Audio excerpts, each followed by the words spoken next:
ជីវិតមនុស្ស10ឆ្នាំមានប្រមាណដងការដែលមកជួបគ្នាគឺសុទ្ធតែជានិស្ស័យហើយនឹងផលបុណ្យដែលយើងបានសាងរួមគ្នាពីជាតិមុនមកពេលវេលាតិចតួចរៀងរាល់ថ្ងៃចំណាយពេលឲ្យគ្នាវាសំខាន់ណាស់ខ្លះយើងអត់គូណាមើលរំលងទេ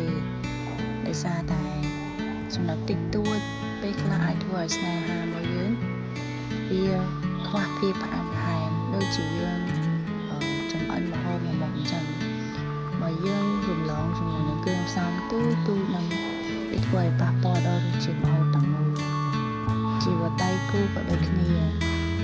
មិនមែនស្រឡាញ់តែពេលដែលចាប់ផ្ដើមពីដំបូងឬក៏ពេលដែលរៀបការរួចយើងលែងខ្វាយខ្វល់ពីគ្នាយើងមិនត្រូវធ្វើអញ្ចឹងទេ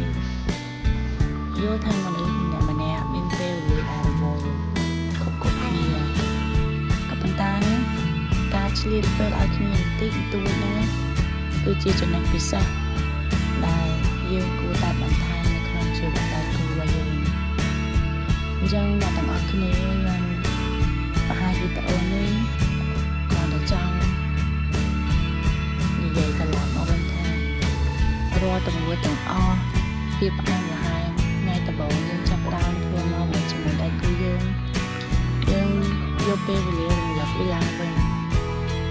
ជួនកាលភាពផ្អែមល្ហែមទាំងអស់ហ្នឹងអាចត្រឡប់មកវិញដោយដើមឬក៏ល្អប្រសើរជាងមុនក៏ថាបានដែរពេលដែលយើងជួបគ្នាតែយើងពុជពីអីខ្លះយើងមិនគួរណារំលងឬក៏មិនចាប់អារម្មណ៍ទង្វើតិចតួចបែបហ្នឹងទេយើងត្រូវតែមើលថែដៃគូយើងឲ្យបានល្អយើងឲ្យដឹងថាយើងនឹងជួបគ្នាបានរយៈពេលប្រហែលទៀតប៉ុន្តែពេលវេលាដែលយើងមានយើងគួរតែរក្សាវាឲ្យមានតម្លៃនិងពិសេសបំផុត